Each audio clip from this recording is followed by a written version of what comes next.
Paving Paradise, a podcast dedicated to the asphalt paving industry. I'm your host, Justin Rodriguez, and this is my co-host, Scott Ramsey. Scott Ramsey. Yeah. Well, no, this was take two. This was take two because we screwed the pooch on that one, but we still screwed the pooch on it. Shane, you stopped recording anyway. Yeah, well, I thought you were going to say Scott, or am I supposed to say Scott? I mean, this is episode 3, so we're trying to figure all this out. But, yeah, it's moving. Who gives a damn? So anyway, today's topic, asphalt reconstruction and new paving, basically. New construction. Yeah. New construction. I say reconstruction because, if you rehab a parking lot, like rip it out and repave it, that's new construction to me, but, it's rebuilding a lot.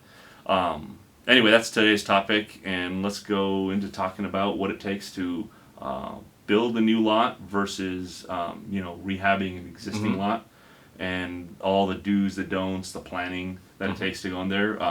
Why for a customer would it be the right option, perhaps, versus trying to kick the can down the road and do some maintenance. Sure. But a lot of times there is no kicking the can down the road. You've met the life expectancy. Well, and I think, and this is what whenever I'm training a new sales guy, the first thing, and this is the hardest thing, and you and I've talked about this as well, when it comes to different options for paving, obviously there's the remove and replace, the reconstruction, like Justin was just talking about, like you were just saying.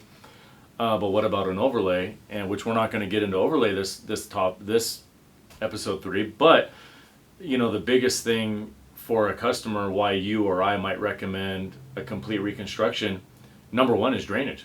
Yes.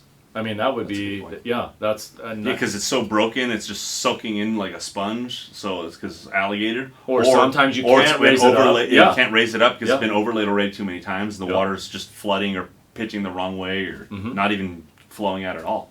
So that's a good point. And then the other reason you want to rip it out is the asphalt has met its life expectancy, because a typical asphalt section has 25 to 30 years of life expectancy before the asphalt oxidizes so much that it's just brittle and with maintenance tools that they have these days. I mean, the Asphalt Institute has actually said with the asphalt they're using. We talked about in episode 2. You mentioned the different grades of asphalt. The Asphalt Institute has actually come back and said that with basic maintenance tools, the type of rock that we're crushing, the aggregates that we're crushing, asphalt these days virtually can last indefinitely. But you and I are heavily involved in the maintenance side of things, and conservatively I say 30 years still. Yeah. Before the surface has met its life. I mean, it gets brittle over time too, because the oils oxidize, it just dissipates, and then it just starts breaking down. Right. That's where they see that, what they call alligator cracking, which looks like the back of an alligator. Or even a surface fractured so much beyond repair. Or even a surface that you can't even get seal coat to stick to. Right. Yeah. I mean, we see that a lot too, where it's oxidized and the sun has dried all the oils out and the binders out, that seal coat won't even flake right off. It'll flake right off. It won't adhere. And then not only that, it's really hard to get the seal to stick to it because you have to clean it so much. It's so dirty and there's so much mud caked in that. It's like it'd be so ineffectively in cost to try and get the seal to stick to it because you have to clean it. It just won't stick, I think. Literally, literally. Peel off. There are jobs that I go out and look at to this day. I'm sure there were several this week where I had to tell the customer, hey, dude, the slurry won't even stick to the surface. Yeah. It's not even an option. Right. Or at least it's not an option for me. Right. So, and why don't you go through the steps? I mean, if you're looking at doing a complete reconstruction, remove and replace, go through the steps for a customer, and what are the basic steps? Well, first, demolition is the big one. Besides first closing off the lot, making sure it's safe, setting up caution tape and cones, and traffic control is needed. The basics, Then you have a couple different ways to do it. There's the old-fashioned with a backhoe. You could break it out with a hammer and load the big chunks. Old school. That's old school. Man, that's really old school. I remember those days. I remember that too. I've been doing this long enough that I remember that's how we used to do it all the time. Even you get a little skid steer in there and just break it out. But most of the time now we have mills. The milling technology is pretty impressive. That you can get a 4-foot grinder in on a bigger lot, and they could just profile the whole thing down to the base. Correct. And then you get that out. So once the asphalt... Well, and to mention, the nice thing, the reason why mills these days are wonderful is they're loading the truck as well. Yeah. Cut, and haul. Load and haul. Boom, you're done. Out. Yeah. It's so much faster. It's amazing. It's a cost savings in time. Right. So. And sometimes those grindings are pretty valuable too. Yeah, because you could relocate them. You could use them at other places. A lot of ranchers will want them. Yeah, ranch roads. Yeah. Yep. Vineyards. Yeah. And keep the dust down. And they compact pretty well, surprisingly. A lot of times they get really hard. You wet them and they bind really well. Especially when like the water after if you do an overlay, when you grind it down, like the chunks will stay like stuck onto the almost asphalt. solidified. Yeah, exactly. Yeah. It's weird, and you kick it like it's like a rock. But so once you do the demolition process, which we mostly use mills now, even if it's a small skid steer mounted one or a big self-propelled machine, you come into the grading process. You got to fine grade the existing subbase. So what I usually do to save customers time is if the base is stable and good, we'll just reuse the existing base. I mean, do you do that too? 100%. Yeah. It's no need to over-X the base and bring in new road base. I mean, to me, I think the base is the base. It can get compromised, I guess. It gets saturated with water or roots and other, the clay soil underneath is too swampy. Well, and the thing I look at, when a lot of these parking lots, and this is getting a little more technical, but there's what they call a traffic index, and a traffic index is a survey that's done when the property is first being developed, and they determine what kind of traffic, the weight of traffic, what kind of traffic, the amount of traffic. Obviously, a church parking lot is going to have a lower traffic index than Costco would, yes, or Chevron. And so the traffic index that they gave a property 30 years ago is a lot different than it is now. Our garbage trucks are bigger. Our UPS trucks are bigger. Everything is bigger. So a lot of times when I go in and I look at a remove and replace or a reconstruct, I want to kind of match the traffic index. Yeah. Upgrade. Well, I mean, we're not. You're not an engineer. I'm not an engineer. And we don't have that. But I try, and we don't. A lot of the work that Justin does, a lot of the work that I do, we don't have an engineer. They're the customer's relying upon us. Right. So what I like to do is I try to increase the structure a little bit. And one thing that a lot of people don't know is a lot of contractors, asphalt contractors, this, but structurally, 1 inch of asphalt is roughly the equivalent to 4 inches of base. So you have a parking lot, you're a little iffy on structure, increase the asphalt by 1 inch, and you've just gained the structure of 4 inches of base. So, and that's something simple. You're not going to have all these huge, like you said, as far as the over-X, and these days it's so hard to get rid of dirt. Yeah. I mean, I remember when I was a kid, when I first got into this business, people would buy dirt. I remember people coming by job sites, we'll pay, $50 a truckload of dirt. Well, now, I mean, what are we paying Vic over there? $200 a load to get rid of dirt? It's expensive. It's expensive. So most of the time, you're milling out, if the parking lot's 2 inches or it was built at 2.5, you mill out 3.5, or if it's at 2, you mill it to 3, or if it's at 2.5, you mill it to 3.5. An inch of dirt getting blended in is not a big deal. Right. Pave it back a little thicker, and you're giving we are in essence increasing the TI rating. Right. And we've increased it by the equivalent of 4 inches of base. And not always, like the customers are relying on us. We don't always have those traffic in this. So if you're doing construction on like a public works job or a university or something, they'll usually have it. And correct. They'll design things where they'll cement treat like the main roadway going in, just like that path of travel, because they know a bus is going to drive through there. And correct. We've done that before. We've cement treated like swaths of the lot and give it extra strength, where they mix Portland cement into the road base and gives it a lot more durability. Life expectancy on the surface that's going to be on top of it. Right. So after demolition and grading and subgrade prep, then you're ready for the most part, unless you're going to add any concrete or make any changes to the lot itself, which usually doesn't happen. As planners, usually exactly. I was just going to say planners are there, V gutters are there. Usually it's all that stuff's in place. ADA is already there. Yeah. And you're just putting back like for like essentially. Right. And you bring in the new asphalt that gets hauled in from an asphalt plant. You order the trucking, or in your case, you have enough trucks that you could probably truck it yourself. And, sometimes. So, sometimes you need to order a lot of trucks, depending on how big the job is. But then they come in and you lay the asphalt with a lay-down machine or a paving machine. and that's the crux of this business. The paving machine is laying it down, and then finally followed by compaction, Sure. to make sure your densities are correct. And Well, and just to give the viewers, Did I miss something? no, just to give the viewers, because I think it's interesting, because a lot of people don't have any concept of it. But for example, what was your final count today on paving? The job you were paving, was it 500 tons? yeah, we're right around there. Right around 500. So how many trucks did you have on your job? Oh, we're so close to the plant. I only had 3. Actually. 3 trucks. Three Okay. 10-wheelers were just running around. Yeah. But if I could have used 4. You I could have used 4. You 10-wheeled it. Yeah, we 10-wheeled You it. didn't even transfer No. it. Okay. Because they were literally down the street from the plant. I mean, Right. this is very rare this happens. You do a job like right next to the plant, which offers its own challenges because the asphalt's getting to you so hot. Right. You can't really roll like. But you it's gotta- pretty nice though. It's It's pretty damn nice. It's way yeah. more forgiving. You Oh, have a yeah. lot more time to work with the material. Exactly. And even like after he rolled it, like they lay the mat and be there for like 5-6 minutes before they got the roller on it, and the roller go on and it gives you that Rice Krispie snap Yeah. when the water. Yeah, Right. You hear the water snap, crackling, and popping on top of the surface. But what was I gonna say? 3 trucks. Okay. I could have used 4, I think. All right. Because there was a little bit of A downtime. little bit of a delay And I think between they had trucks. there was another job going on, so those trucks would get staggered in between Sure. mine. So that was. So in but honor, it wasn't that big of a deal because the guys were able to take a break here and there when Right. when. So when on a there was lull. reconstruction, on a paving jobs, and this is real basic. I know a lot of you contractors that are viewing us. This is real super basic. Asphalt jobs are a lot like concrete jobs.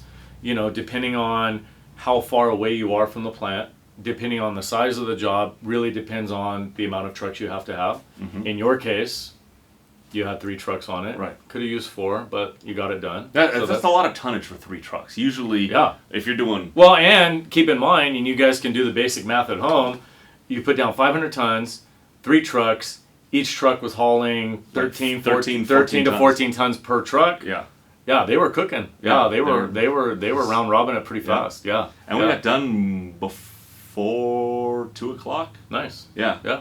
that's cool. pretty good. Yeah, Yeah. we had it all prepped the Starting day before. 7, 8, Yeah. 9, 10, 11, 12, 2. Yeah, I mean, Yeah. it was about, 85 tons an hour or something like Yeah. that. That's nice. Yeah. It's pretty good. Nice, comfortable paving rate. Yeah. Yeah. It was good, yeah, it always feels good when you get a job like that done. It's like smooth, no problems. Mhm. Yeah. Well, I will tell you, there's been a few jobs in my career where we've had a job close to the plant, and I just think in my mind, man, I wish we could get more of these jobs.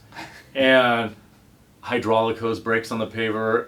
It's like we're so close. We're so close to the plant, I was and saying- Murphy's Law. I said that to Sean today because he goes, "Oh man, we're gonna go home early today. This is an easy day. There's no problems." I was like, "You just jinxed us. Something's gonna happen. That's now. right. Something. That's right. Some hose is gonna break. Right. Some truck's gonna break. The paver's gonna just Uh-huh. quit on us. Something's Right. gonna happen."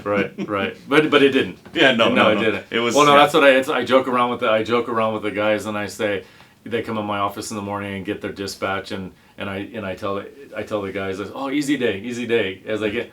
And they get mad. No, don't say that. Don't say that because it's going to be a really, really, really hard day. Yeah. So I just joke around with the guys. Yeah, easy day. Yeah, but yeah. Yeah. So yeah. I mean, that's the crux of the whole thing. I keep saying the word crux. I don't know why, but the Sounds sexy. The crux of it all. Yeah. But that's what goes into reconstruction. So besides that, there's planning because you got to order the trucking that goes to haul off the spoils when you do Yep. the demolition. Maybe import of base if you have to do leveling course or flatten out. You find some areas. soft spots or Exactly. some muckied up areas. Exactly, and then there's the scheduling of the trucks Mhm. and the communicating with the plant for them to come in to deliver the material, and then you have the time to compact it, the cool down time before you can stripe it, Mhm. and then you got to stripe it if there's it's got a parking lot layout to it, and then usually I like to leave it closed overnight for one night, let it sit yeah. without traffic, Especially this for time of 24 year. hours. This time of year. Because it's so hot, and Right. then it'll stay gummy. Mm-hmm.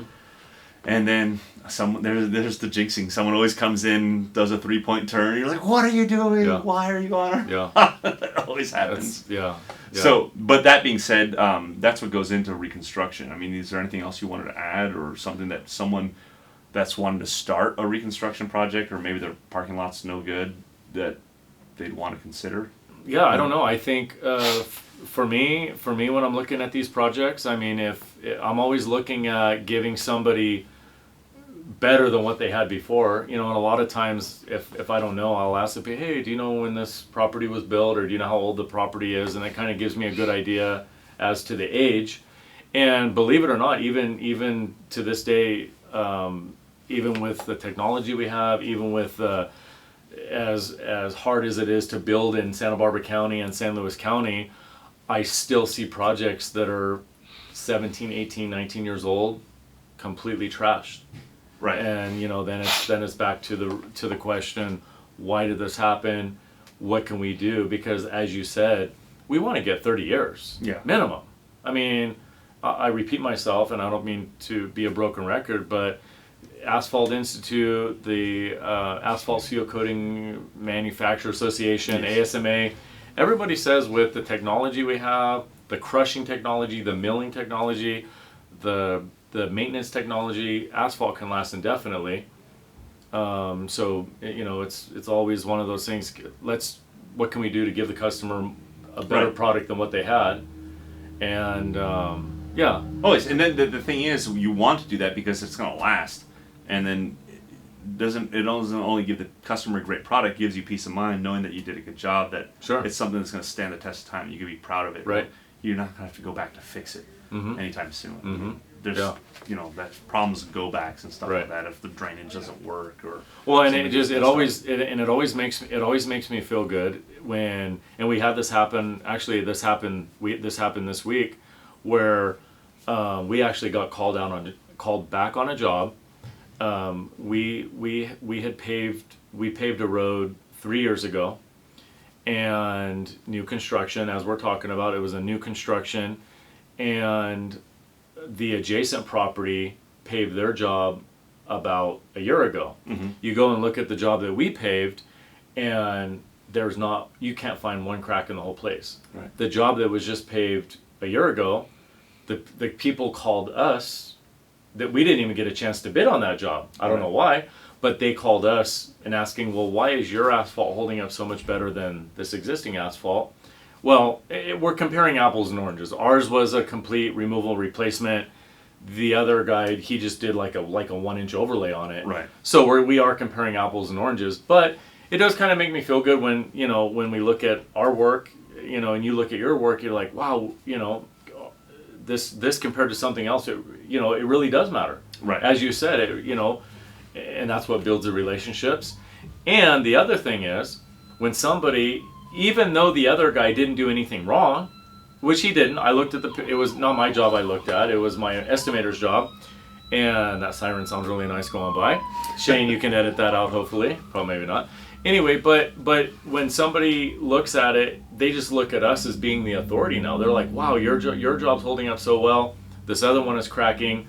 Well, obviously you guys know what you're doing. We don't know any more than the next guy. Right. It just happens that customer A elected a complete remove and replace. Customer B elected an overlay. Right. Both contractors did a good job. Both contractors did what they were paid to do. One held up a little better than the other. I think it's the understanding of the client, needing to understand the difference between, the intermediary project versus a full depth replacement. Because that's a good point. You said the other contractor maybe didn't do a bad job, but they maybe that's what was necessary at the time. Their budgets only allowed for that. 100% guaranteed. That was the right thing to do, because hey, this lot qualified for an overlay. The cracks are going to reflect through no matter what over time, especially if you put it thinner. Correct. But that could have been the right thing to do at the time, and it's just not going to last as long. And especially if you have a big heavy trash truck coming in and out every day, it's going to beat it up. That's exactly right. Yeah. So that's exactly right. And even if the cracks do show up, it's still going to last 10 years before it falls apart completely. Well, and I told the customer. Well, I didn't tell this customer because it was one of my estimators that was looking at the job, but when I look at jobs like that, I tell the customer, and we'll get into this in our future maintenance episodes, but when you get these reflective cracks that come through the surface, 99 times out of 100, they're long, linear cracks.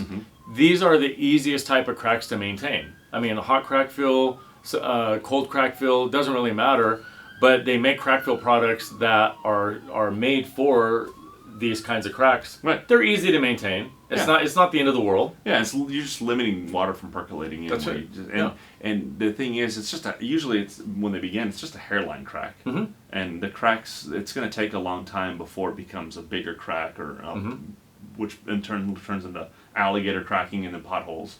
But it's going to take a long time before it gets to that point. That's why I say you should have about 10 years of life on that thin overlay. Oh, I think minimum. I mean, the reason why, especially in the area that we live in, to be very honest, we're very spoiled. Yeah. I mean, we have a median yearly temperature of 77 degrees, or I don't know if that's true. I but think it's like 68 to 70 degrees. Yeah, something like that. Yeah. Our median temperature.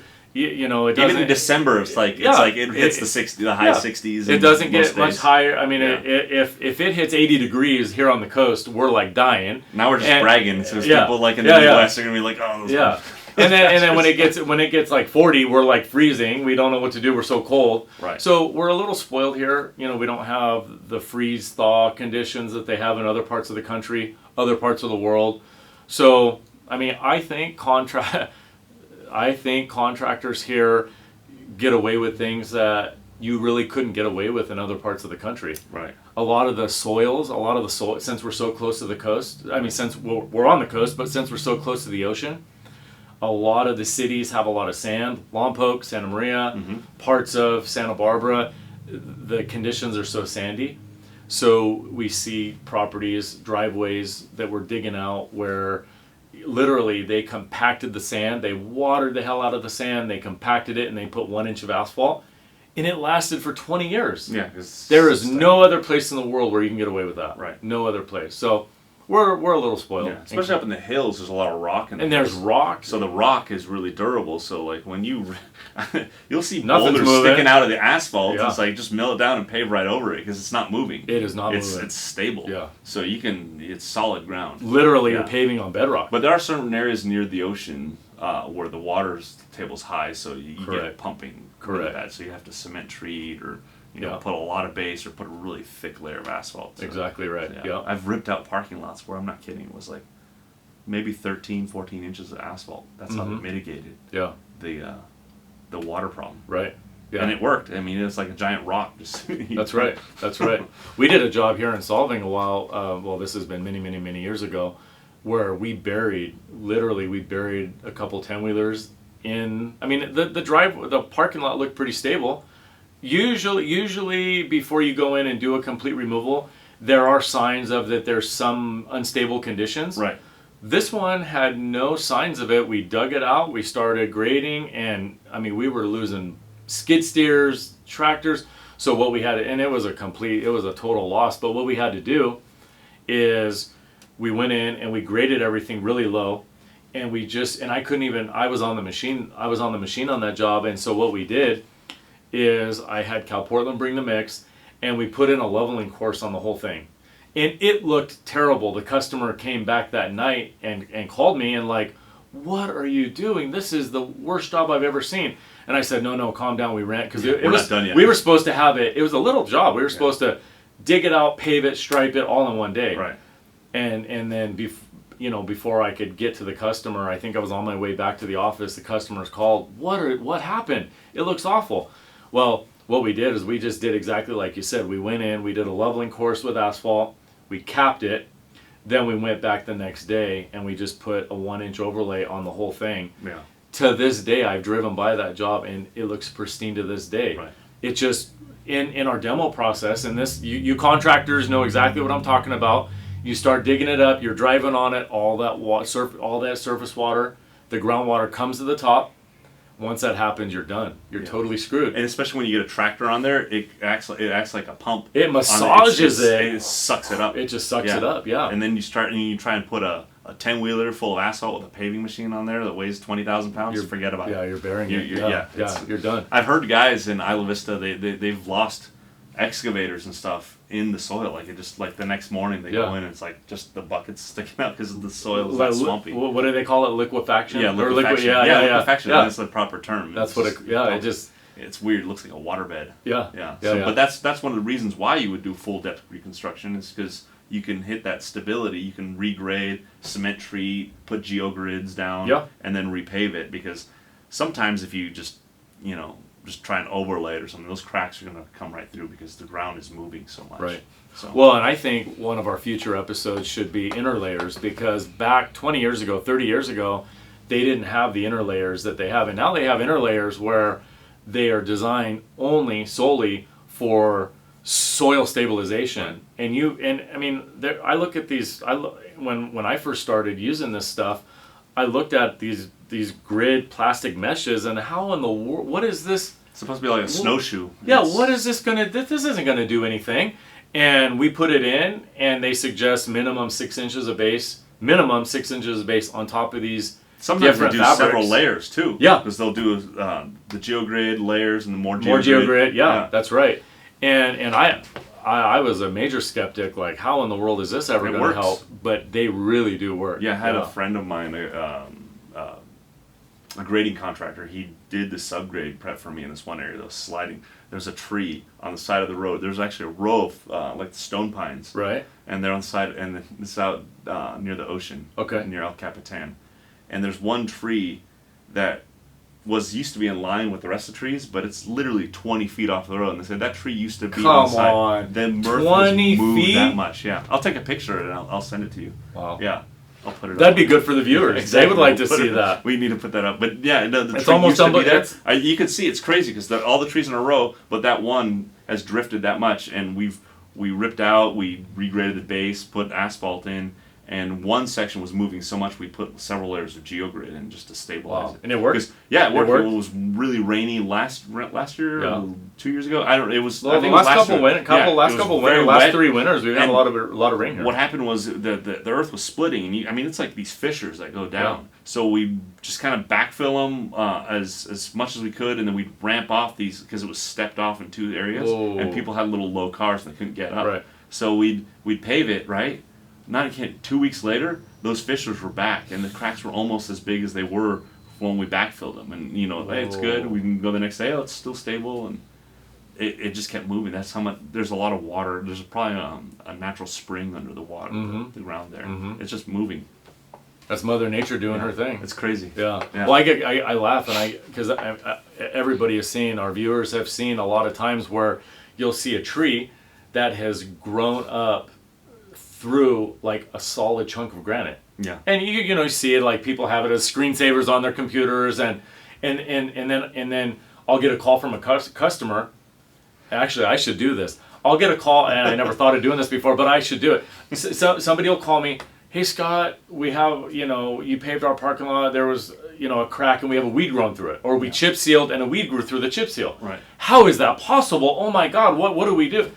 I should send them a picture of that tree growing through the granite. Yeah. I mean, It's amazing because the asphalt and the grass. asphalt's not going to stop. No, and the grass will grow through and bulb it out and Oh, yeah. push it, and you're like thinking just like little grass. Yeah, Right. it pushes it away. Oh, it destroys it. Yeah, it's Mushrooms, Yeah. whatever. I mean, it's, yeah. I've seen a lot of contractors, their boilerplate information is like, will not, they're not warranted against weeds or whatever growing through. I mean, if you have grass and you have that Bermuda grass, Kind of an it's act, like a it's weed. kind of an act of nature. Yeah. Yeah, I've been told, and once again I bring up Carl at Asphalt Coatings, asphalt, there's some kind of natural properties in the seal coat and in asphalt that is almost like a fertilizer. It's almost like something that promotes growth. Yeah. So it's one of those things. I don't know. There's some no, weeds that everyone, they'll grow anywhere. everybody is so poo-poo on. There's other things than Roundup out there, but Yeah. they're Roundup and pre-emergence and Yeah, they put herbicides. Herbicides. Yeah, they'll put that There- stuff there under are- before you pave. there are sometimes stuff. to Yeah, limit the there growth. are things that can be used. Yeah, yeah. But I mean, I've seen palm trees growing out of the concrete on the 405 freeway by like LAX. You're like, what? How's a palm tree just grow? Yeah. There's no dirt. There's no planter. It's just Straight like up. It's just growing like a little tiny palm tree, like the size of one of these little plants. Just Right. That's a palm. Palm trees, same stuff. Yeah, It is growing out of the asphalt. yeah, right there. exactly. So exactly. it is. Yeah, it is. It's amazing what the power of nature can do to Yeah. the asphalt. But Right, that's why we exactly. got to build it the right way, build it strong. Yeah. Yeah, because that's exactly right. We have build it strong because we have Mother Nature going against us at every corner. Right. We have sunlight, UV rays. We have the water, the rain, the snow. the movement, the earth, the gophers, the squirrels, the vermin. I mean, Mother Nature is wreaking havoc on everything And that we do. people don't realize how much the earth is moving all the time, and Yeah. that plays into why a parking lot just falls apart. That's why you need to replace it. Well, and sometimes. especially here in California, The earthquakes. Yeah, aren't we supposed to be like falling off into the ocean at some point? There's The a major Pacific. subduction zone right there. I remember off when I was a kid, we were California was supposed to break away. the coast. Yeah, Right? I know they always say. Yeah, that. don't they say? Yeah. The San Andreas fault, and it's like the kink. It's gonna explode one day. That's right. Yeah. Hasn't happened yet. I mean, that's We jinxed it. Going back to what we were saying earlier, we jinxed it. Exactly. Well, hopefully that could answer all the questions. If we did, we kind of went off in some tangents about reconstruction and why you'd want to do it. But shoot us an email. Let us know what you guys think. If there's any other topics you guys want to hear about, we'll be glad to answer questions. Anything else you want to add, Scott? No, I don't think so. Yeah. All right. Yeah. Questions, comments. What do the kids say? Thumbs up, subscribe here, whatever. That's like my daughter. Yeah, I know, my daughter's I get tips. I get tips from my daughter when doing this. My stuff. daughter has my wife follow around with an iPhone and says, "Subscribe here, thanks guys." Yeah, and, yeah, they just yeah. copy the YouTube videos. Exactly to watch. right. It's so funny. Yeah, yeah. But anyway, until next time, guys, we'll see you down the road. Thank you. Thanks again, guys. All right.